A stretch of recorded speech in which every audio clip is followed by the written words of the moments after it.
Saint মার্টিনে মিয়ানমারের কার্যকলাপ বাংলাদেশের সার্বভৌমত্বের উপর প্রচণ্ড হুমকি বলে মন্তব্য করে বিএনপি মহাসচিব মির্জা ফখরুল ইসলাম আলমগীর বলেছেন, মিয়ানমার ইস্যুতে সরকারের পদত্যাগ করা উচিত।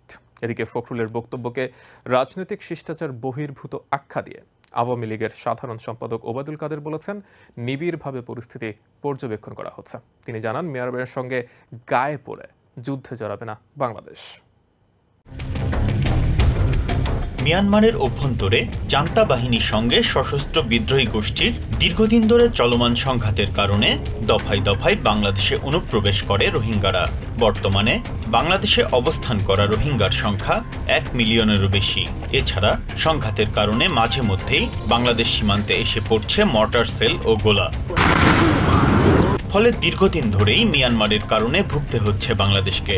ভোগান্তির সেই তালিকায় যুক্ত হয়েছে সেন্ট মার্টিনও। চলতি মাসে কক্সবাজার থেকে সেন্ট মার্টিনগামী নৌযানে মিয়ানমারের দিক থেকে গুলিবর্ষণের ঘটনা ঘটেছে একাধিকবার। দেখা গেছে মিয়ানমারের যুদ্ধজাহাজও কোনো দেশের সীমান্তে গুলি করে মানুষ।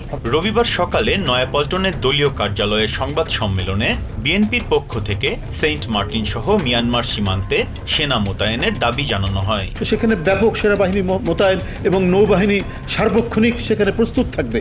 ঠাকুরগাঁওয়ে আরেক সংবাদ সম্মেলনে বিএনপি মহাসচিব মির্জা ফখরুল ইসলাম আলমগীর বলেন, সীমান্তে বাংলাদেশি হত্যার পরও প্রতিবাদ করার সাহস পাচ্ছে না সরকার। টেকনাফ থেকে সেন্ট মার্টিন যেতে যেভাবে গোলাগুলি করা হচ্ছে। এদিকে ধানমন্ডিতে আয়োজিত সংবাদ সম্মেলনে আওয়ামী লীগের সাধারণ সম্পাদক ওবায়দুল কাদের বলেন, বাংলাদেশ কারো উস্কানিতে পা দেবে না। সেন্ট মার্টিনের পরিস্থিতি এরই মধ্যে স্বাভাবিক হতে শুরু করেছে বলেও দাবি করেন তিনি।